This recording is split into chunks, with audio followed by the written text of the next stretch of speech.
getting the thumbs up from the AV booth, so it looks like we're ready to go. Good morning. Good morning. My name is Sunny, and I am the minister here at Bellingham Unitarian Fellowship, or BUF, as it is affectionately known around here. My pronouns are she and her. I also will be using visual descriptors for those among us experiencing sight or visual impairment. I am a woman in my late 40s with fair skin, red hair, and reading glasses. I am wearing a pink sweater with black slacks. And I need to take a deep breath. We arrived this morning, there was no Wi-Fi, and our outside IT consultant, Eric, rushed in, got it working. So that's what we were dealing with this morning. So I invite everyone, if you had a morning like we did, a deep breath. Oh, and let's just get here. Whether you are joining us in our sanctuary or online via Zoom, thanks to our working Wi-Fi, welcome. We are so glad you are here. As it says on the homepage of our brand new website that just went live this week, thank you, Annie Sorich.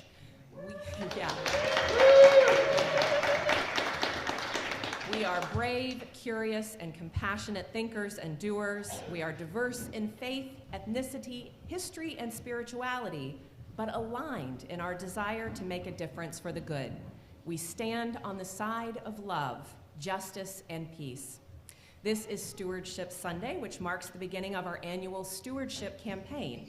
Our theme for the campaign and today's service is generosity for new beginnings. You'll be seeing that a lot today, and you'll be hearing more about that throughout the service.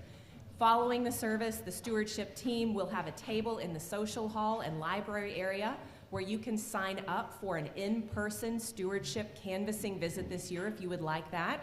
Or if you're ready, our wonderful congregational administrator, Allison, will be downstairs and available to help you make your pledge for the 2026-2027 congregational year, which begins not on January 1st, as you might think, but July 1st, 2026, and it runs through June 30th, 2027. Congregational or church years are funny like that.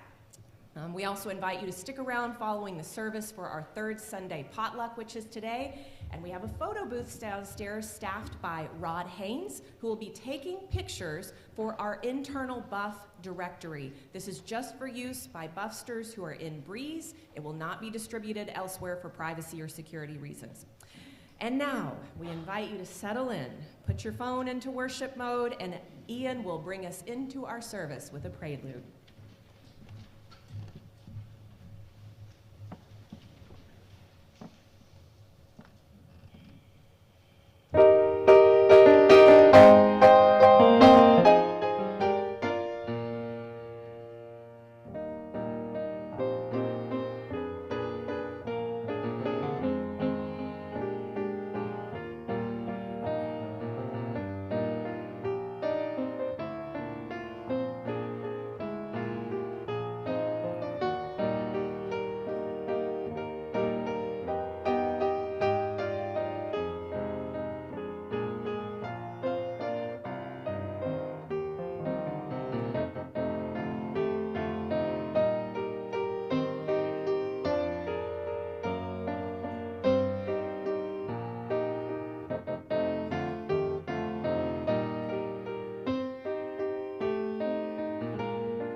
Good morning. Am I good? I'm Claire Lending. I use she, her pronouns, and my visual descriptors are I'm a short, pale woman in my 60s wearing reading glasses, blue sweater, and black pants. I am secretary of the Board of Trustees and a member of Buff Stewardship Campaign Committee. I'm substituting for Lynn Scavdall, who is recovering from illness. Lynn and I joined the Stewardship Campaign as it is a necessary and holy part of our work at Buff. The campaign's theme is generosity for new beginnings, as Sunny mentioned, which reflects our new minister, our new administrator, and changes in our community and in our world. In order to pay our wonderful staff, take care of our building, and serve the community, we need financial commitments from our members and supporting friends. Thank you for those of you who participated in envisioning sessions, which we've had over the last couple months. They generated wonderful ideas and visions, but many of them require funds to turn into reality. We are kicking off the campaign with a very fun event this Friday, February 20th at 6 p.m. The event will include time to socialize, games, entertainment, and a potato bar. We are going, is it up there yet? No. You can see from the, event logo projected behind me, we are going big with the potato theme, including some potato-themed artwork for the event that the Buff children will be creating upstairs with our friends at the Beehive Community Studio. Please RSVP if you would like to attend, as space is limited. There is a link on the Buff website under community and featured events, or you could ask some, go into the other room, I'll be there, and I can show you on the computer. I have good news already about our campaign. We asked Buff leaders to pledge early to kick off the campaign, and I'm happy to say we've already raised $150,000 from 33 pledges. On average, current pledgers in this group have increased their pledges by 11.5%. Thank you for your financial generosity in helping Buff make a difference for those within Buff and those in our community.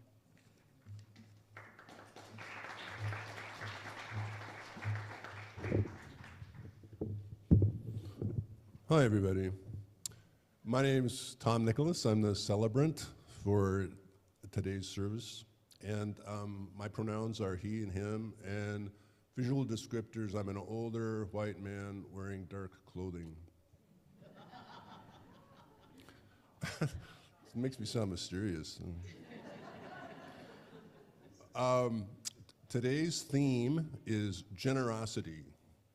In the UU graphic that depicts our values, generosity is right there with the other 5 values: justice, transformation, pluralism, equity, and interdependence. And love, as we know, is in the center. So I've been thinking about the connection between love and generosity. We think of generosity as giving, and obviously today we're asking you to give money to support Buff. But if you think about it, giving can only happen if there's someone who's receiving what you give. That's why love is at the center. Generosity is a way of connecting with other people.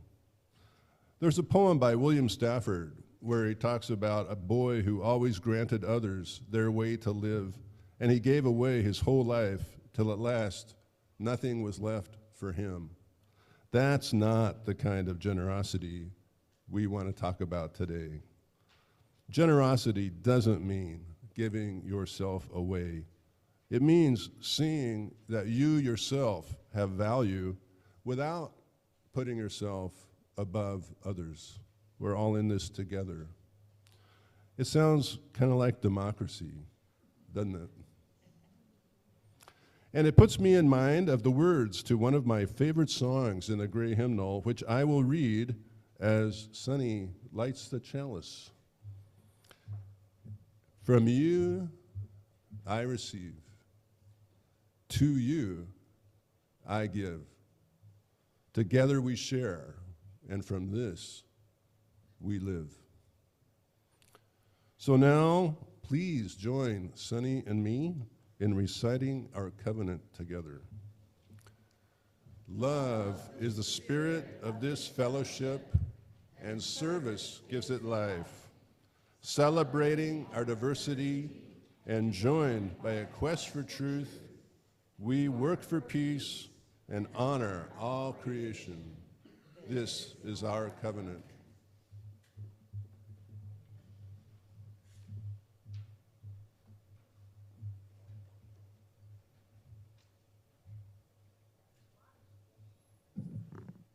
Good morning.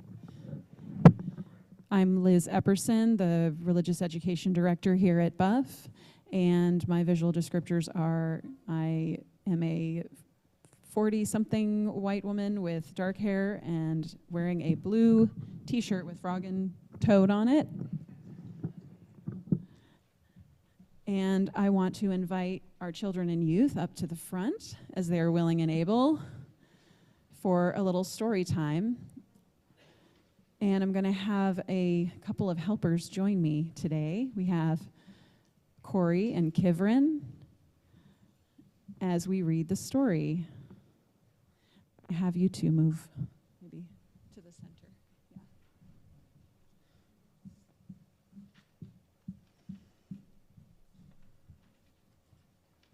Yeah. Okay, this story comes from Frog and Toad Are Friends, and it's called A Lost Button. Toad and Frog went for a long walk. They walked across a large meadow. They walked into the woods. They walked along the river. At last, they went back home to Toad's house. "Oh, drat," said Toad.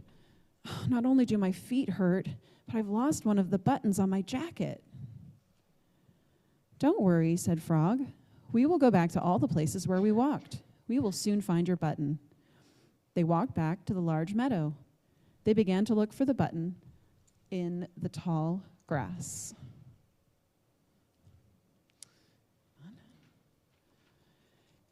"Here is your button," cried Frog.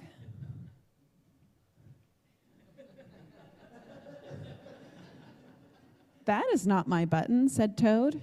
"That button is black. My button was white." Toad put the black button in his pocket. A sparrow flew down.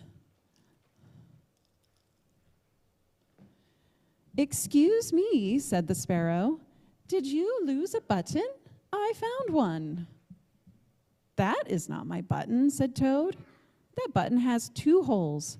My button had 4 holes." Toad put the button with the 2 holes in his pocket. They went back to the woods. They looked on the dark paths. "Here is your button," said Frog. "That is not my button," cried Toad. "That button is too small. My button was big." Toad put the small button in his pocket.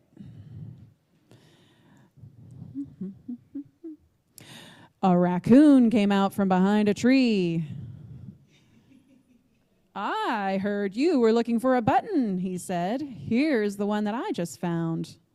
"That is not my button," wailed Toad. "That button is square. My button was round." Toad put the square button in his pocket. Frog and Toad went back to the river. They looked for the button in the mud. "Here is your button," said Frog. "That is not my button," shouted Toad. "That button is thin. My button was thick." Toad put the thin button in his pocket. He was very angry. He jumped up and down. "The whole world is covered with buttons, and not one of them is mine." Toad ran home and slammed the door. There, on the floor, he saw his white, four-holed, big, round, thick button. "Oh," said Toad, "it was here all the time. What a lot of trouble I have made for Frog." Toad took out all the buttons out of his pocket. He took his sewing box down from the shelf. Toad sewed the buttons all over his jacket.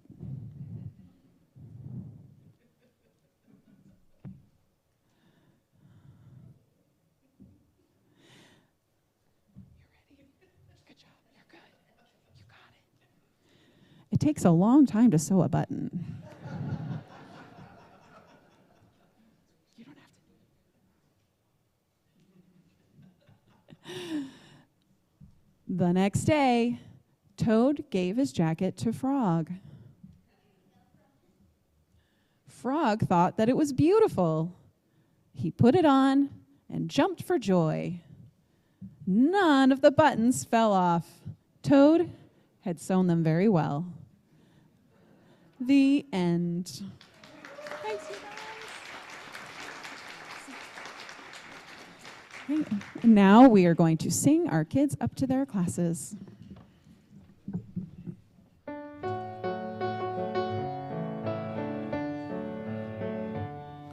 We hold you in our love as you go, as you go. May your heart be at peace as you go. To nurture the spark of your precious life. We hold you in our love as you go. Hold you in our love as you go, as you go. May your heart be at peace as you go. To nurture the spark of your precious life. We hold you in our love as you go.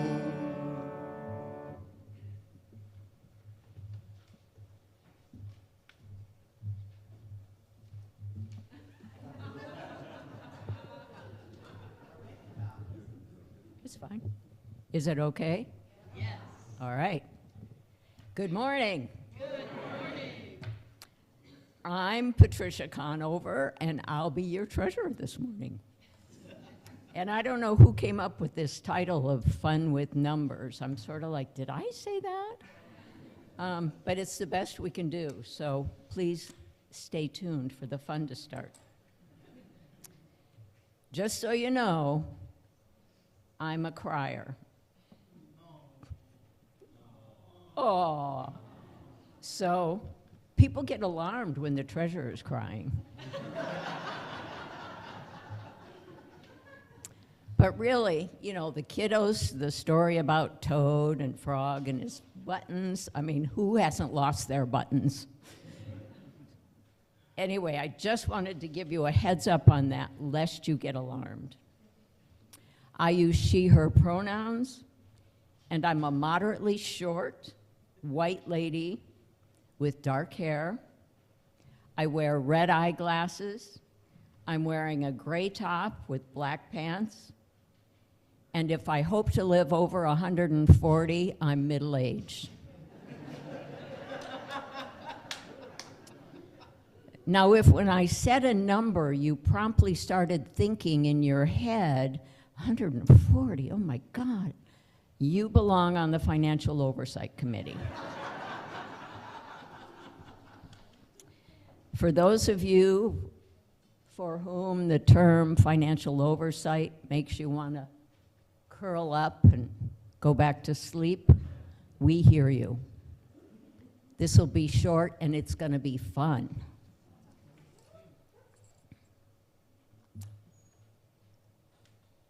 Okay, so it's really hard to kind of go like that and look at those numbers. I hope you can see those numbers. So we're doing two exciting things this morning. We're talking about where we are 6 months into our budget year, and then we're going to be talking about where we're going, which is really, really exciting. So as you can see, And as Sunny mentioned earlier, our fiscal year, our budget year, runs from July 1st to June 30th. And the information I'm providing this morning is 6 months worth of information. So it's July to December, so halfway through our budget year. The important thing to keep in mind is no budget happens in a vacuum. It's a continuation of what happened the year before and possibly the year before that, and affects what we plan for the next year. So keep that in mind as we're talking about these things this morning, including planning for the future with all the great news.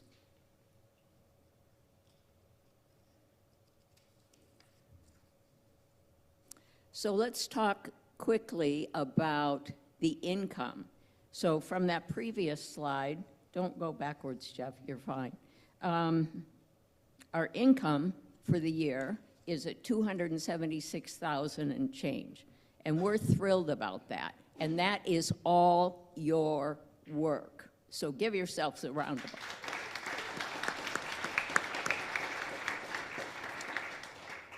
So if we look at where our income comes from, and we expect this to be true in the future as it has been true in the past, our income comes, first of all, from our pledges, which is people who make a commitment to the organization for the coming year.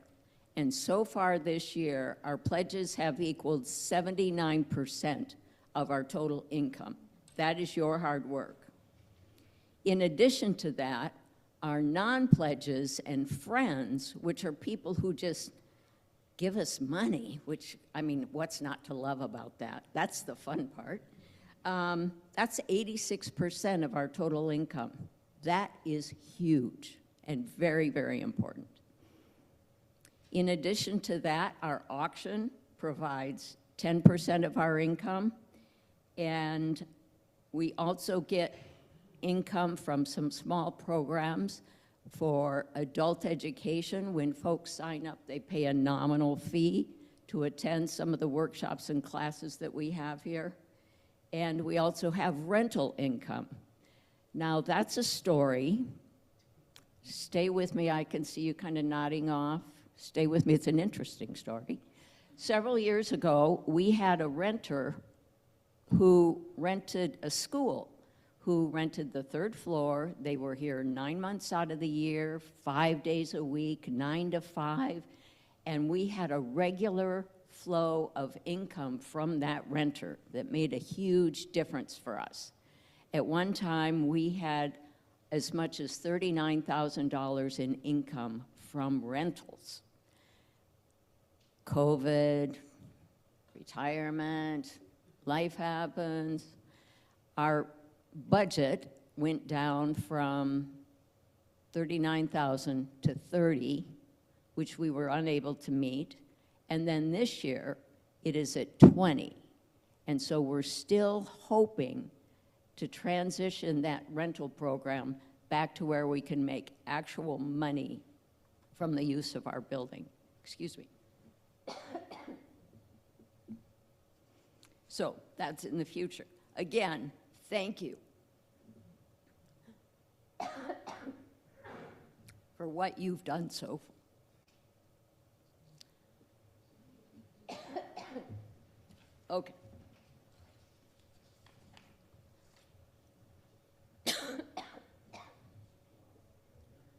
Getting choked up here. Okay. So our goal for the year for income for our budget was $465 and change. Next slide, please.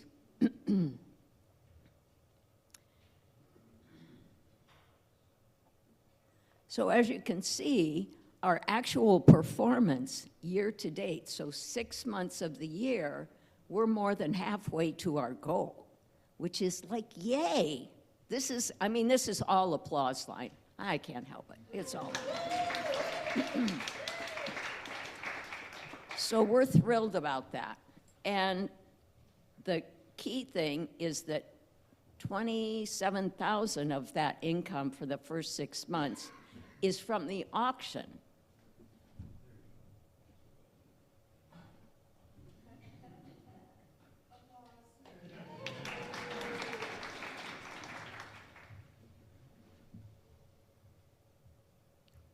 So our income so far is partly the result of our auction.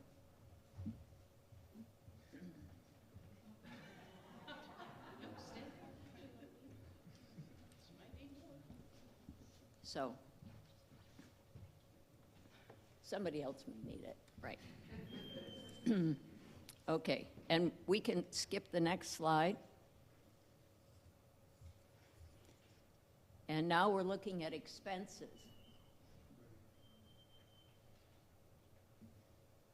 Pie chart.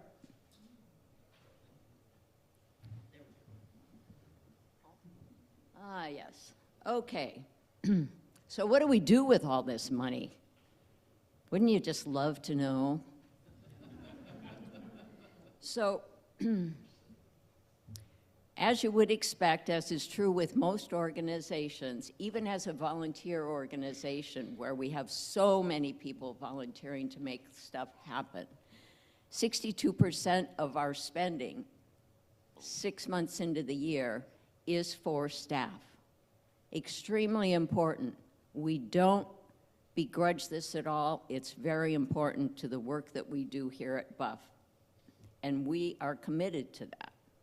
In addition, we have 15% of our expenses go to administration and facilities. That is not the lights, that's next. That is the internet. And that problem we had earlier, it's not because we didn't pay the bill. Building maintenance, janitorial, insurance, mortgage, all these things it takes to just it's all wallpaper. We don't even think about it, but it all takes funds to make happen. Our utilities constitute 10% of our spending, and we also have 5% that we put aside for a rainy day. It's planning for the unplannable, and we need to do that. It's part of being a responsible organization. It's also important to note that our programs, our Humanitas program and our social and environmental justice program are not affected by our budget going down or going up. The money you generously provide to both of these programs goes directly back to the community, which is your hard work. So again, thank you so much.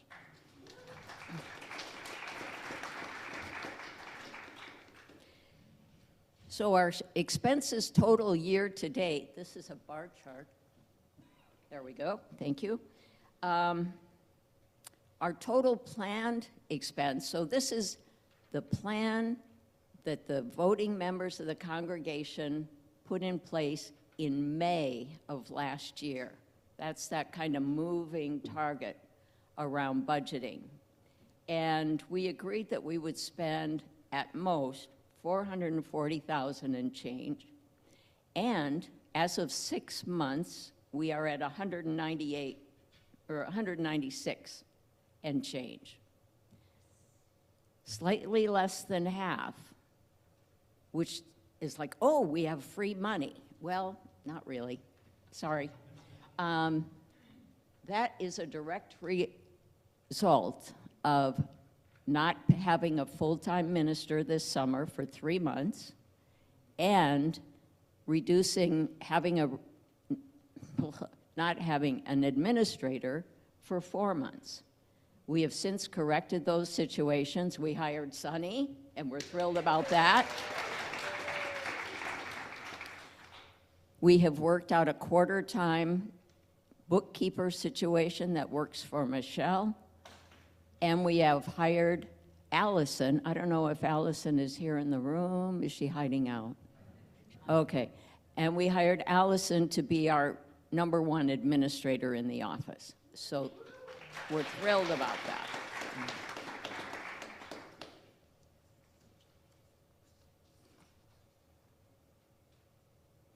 And finally, I'd like to introduce the Financial Oversight Committee. They are the people that help me get up here and entertain you. Fun with numbers. So Sky Hedman, would you stand, please? Rupert Ayton in the back of the room. Rob Volkemer over here on the port side. John Stewart on Zoom, perhaps, and maybe Lou Finney as well.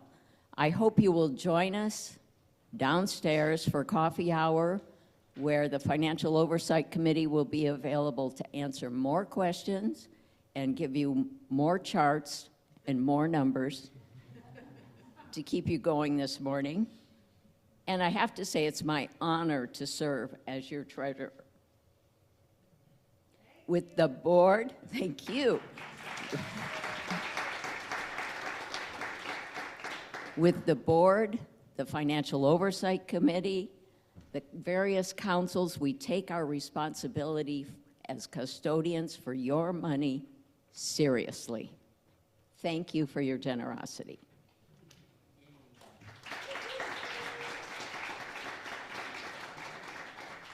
And now I'd like the Stewardship Committee to please come forward.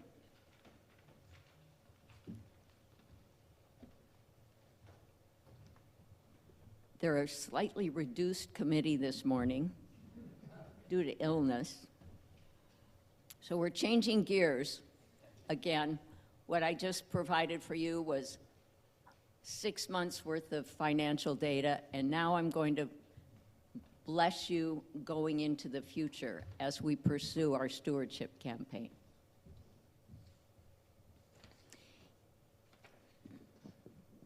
Each year, we must renew our commitment in loving and practical ways to the continued health and life of this, our spiritual home.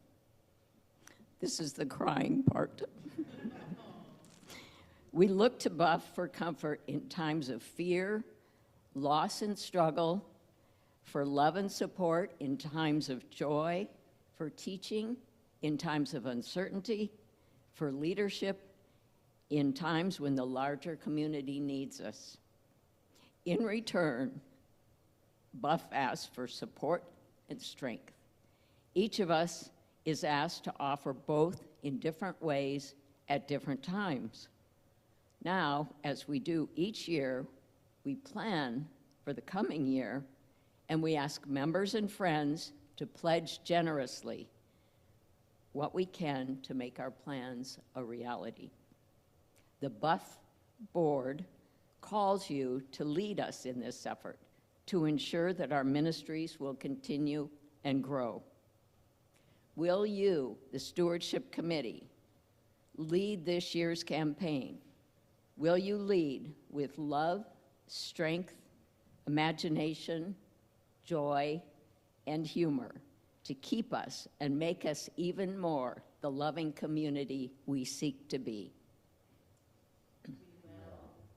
We are honored to be so trusted and charged.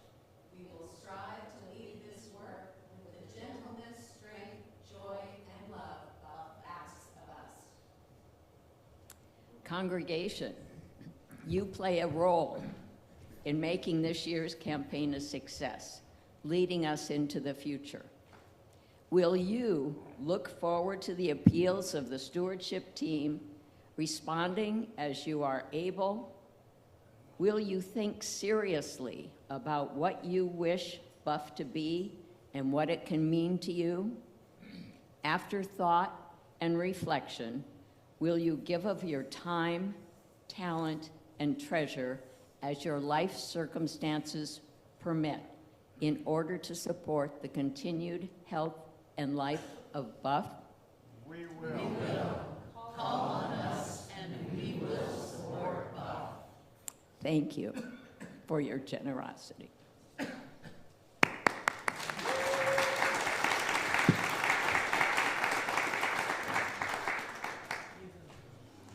And now Jane has a celebratory song for us.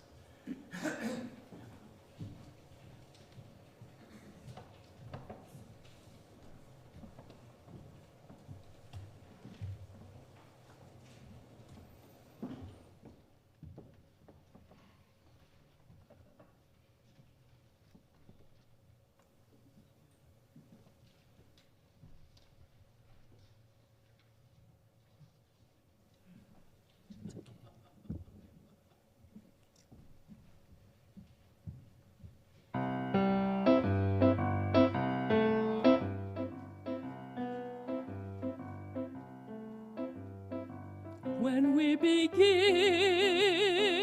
the campaign. It starts on this Friday in festival splendor. It starts with a night of music so tender. When we begin the campaign, we gather once more in fellowship hall. When within the door our hymn will be playing, a chorus of clowns will be swinging and swaying. When we begin the campaign. Oh yes, let us begin the campaign. Let us pay. Let our fellowship fund and friends involve your checkbook. With the stewardship with a rosy outlook. When we begin, let we fellowship know. When we begin the campaign.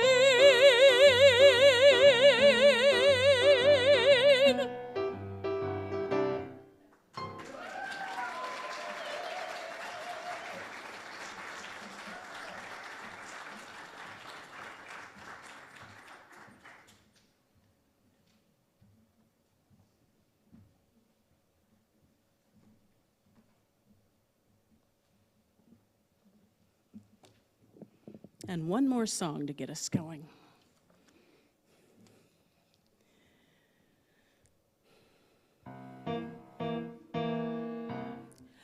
Budget time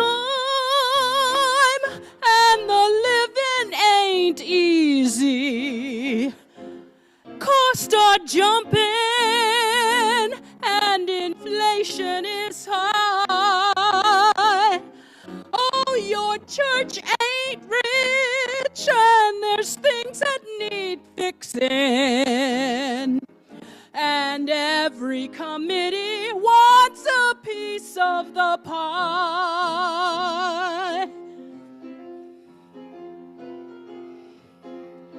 One of these mornings we'll have more outgo than income. And we'll watch our bills as they climb to the sky. So keep that morning off our calendars this year. When canvassers call and ask to stop by. When canvassers call and ask to stop by.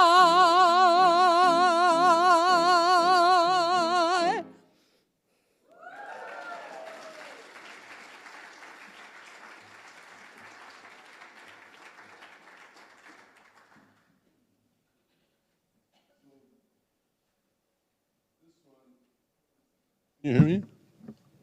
This one we'd like to you to sing along with. You might have the words in your hand, or also the words are even on the screen. And it's to the tune of Rock of Ages. You know, I think a lot of you are familiar with that tune. Do do do do do do do do do do do do do. Okay. So please sing with me.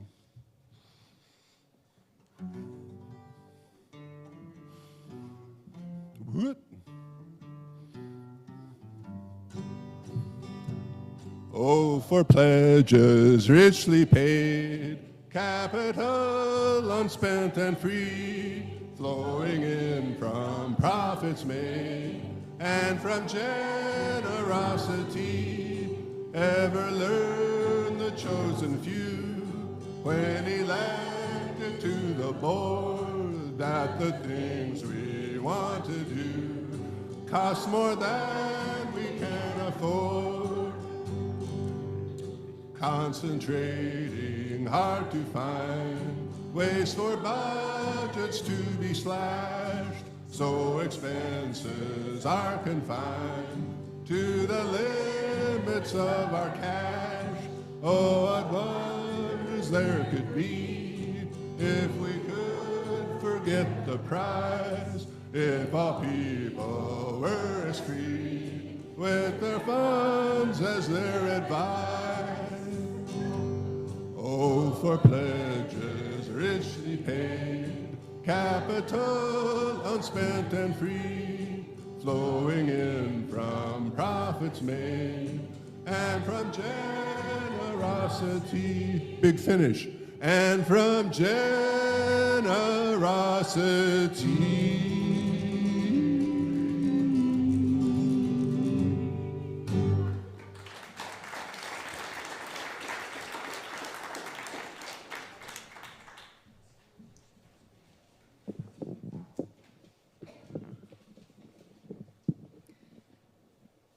As most of you know, Buff has served as my first job as a minister.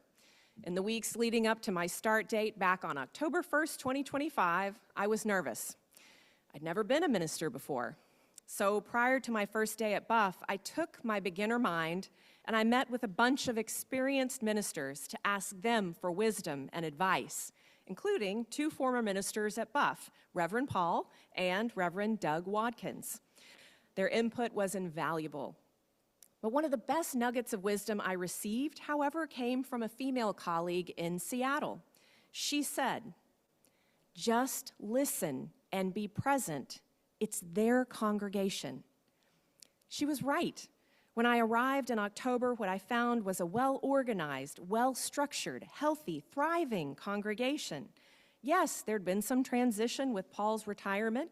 There had been some uncertainty around finding a new minister. And there were some challenges, as Buff's beloved administrator, Michelle, had to step back from her full-time position. But through all of that, Buff's members and friends stepped up to fill in the gaps and to make sure that this community continued its day-to-day operations. Regardless of whether and when a new minister arrived, Buff's work would go on thanks to the generosity of so many folks. And that, to me, is true stewardship. There are a lot of definitions of stewardship out there, but I like this one. Stewardship is the responsible overseeing and protection of something considered worth caring for and preserving. Buff is most definitely something worth caring for and preserving, and that is what a stewardship campaign is all about. It's a period of dedicated time each year where we consciously and intentionally celebrate and commit to the giving of our time, our talent, and our treasure in this community.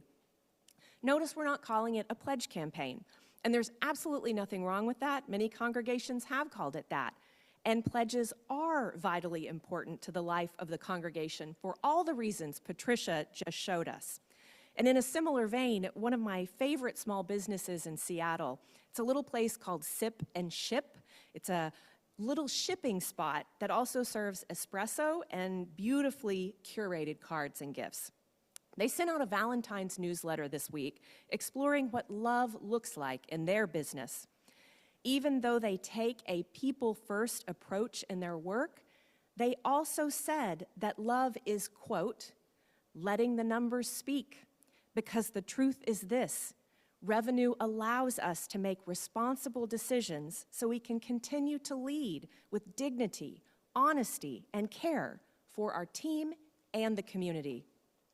In the same way, pledges allow Buff to make responsible decisions so we can continue to care for our staff and our community.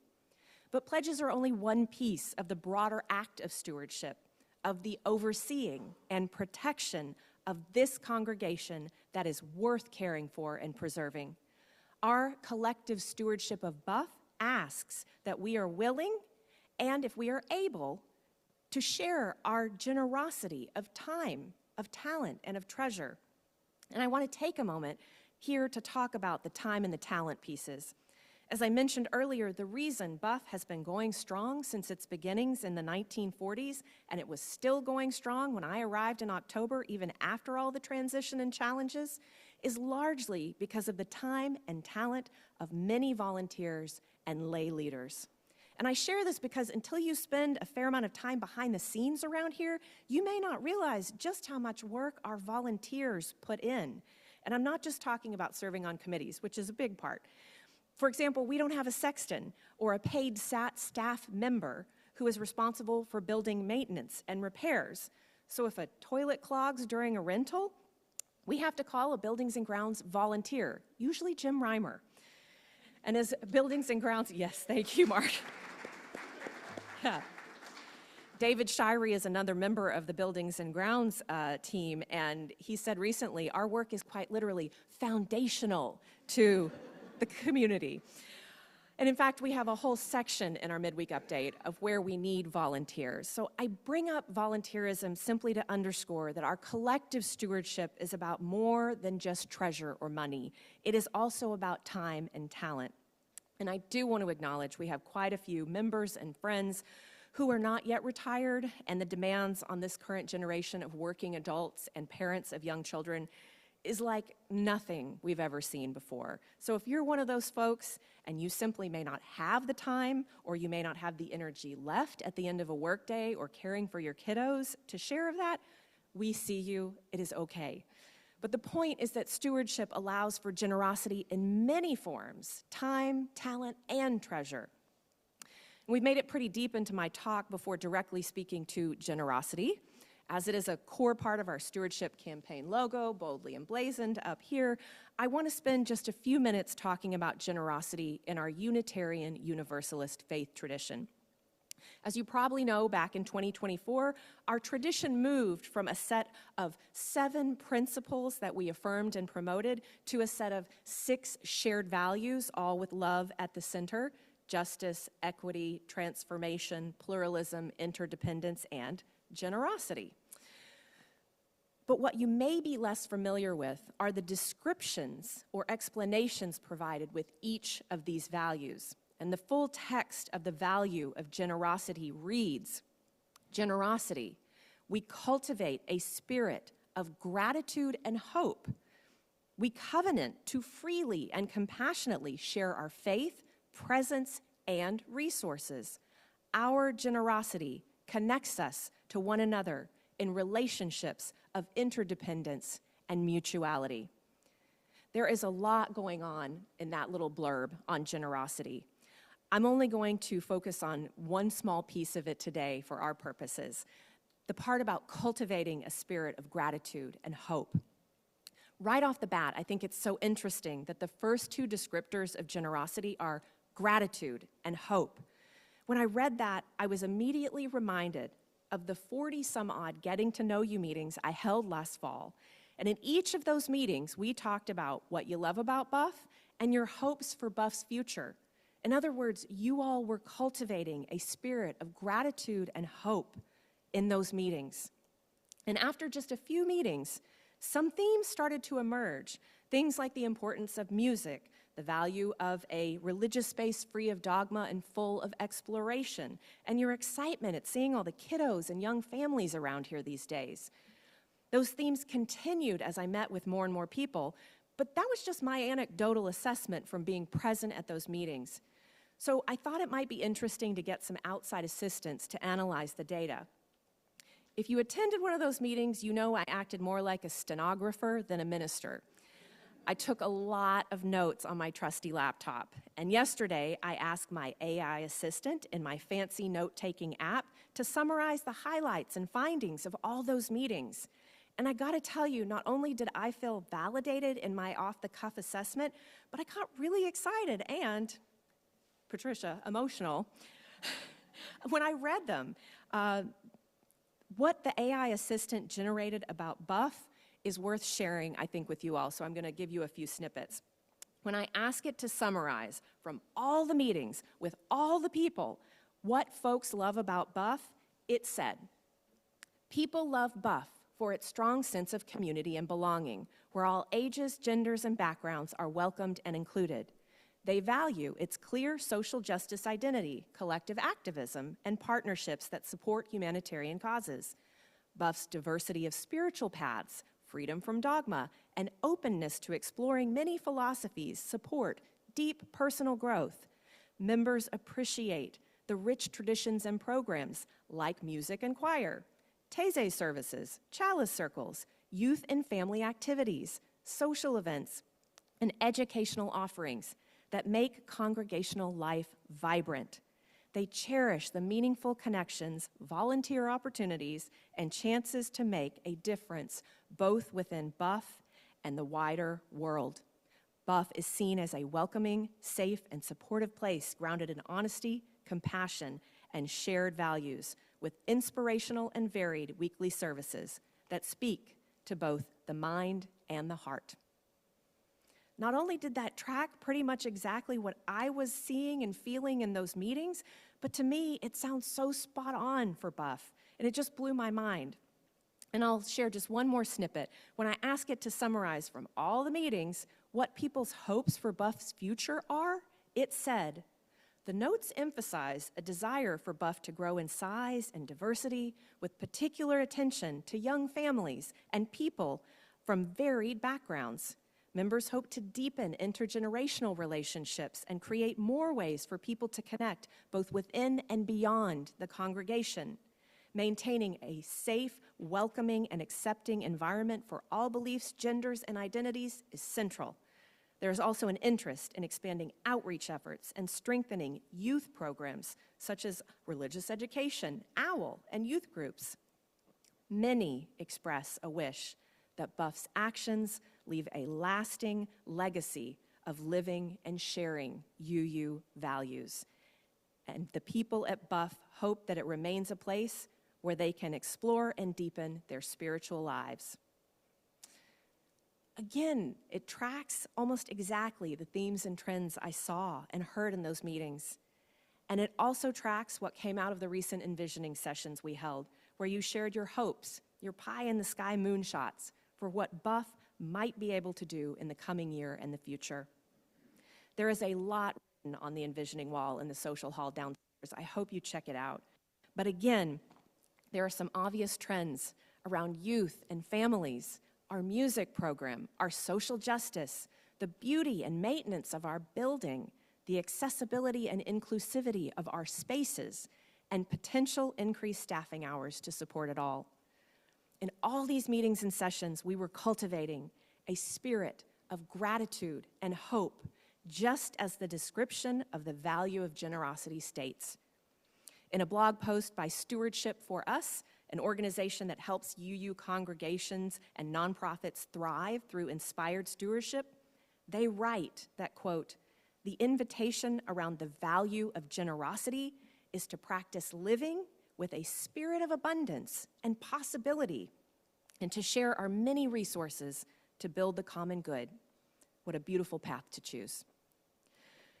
So that is our hope for this year's stewardship campaign and budget creation, that we approach it not from lack and scarcity, where staff hours and programs and building projects are on the chopping block, but instead raising money and cultivating our time and talent from a place of vision and hope, a place where we listen to what you have said about what you love about Buff and its potential future, where we take your gratitude and your hope and we shoot for the moon. We may not always have much control over what is happening out there in our world, but we do have control over what we cultivate and build here at Buff.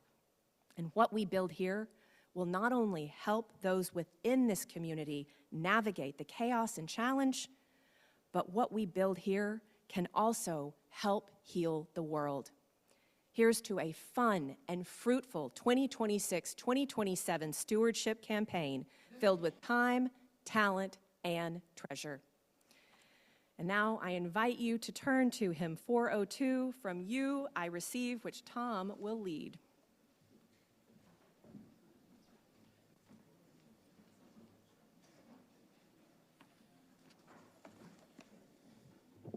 We're going to sing it through 3 times.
value of generosity through the collection of our offering. Our ushers will now come forward, and your contributions, whether in the baskets or via our electronic option of text to give, will be very gratefully received.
As we leave this sacred space of the sanctuary and head off to the potluck downstairs, may we engage in the collective stewardship of overseeing and protecting Buff, a congregation worth caring for and preserving through the contribution of our time, our talent, and our treasure. As Tom extinguishes our chalice, I affirm that we extinguish this flame, but not the light of truth, the warmth of community, or the fire of commitment. These we carry in our hearts until we are together again. Now I invite you to circle round for freedom.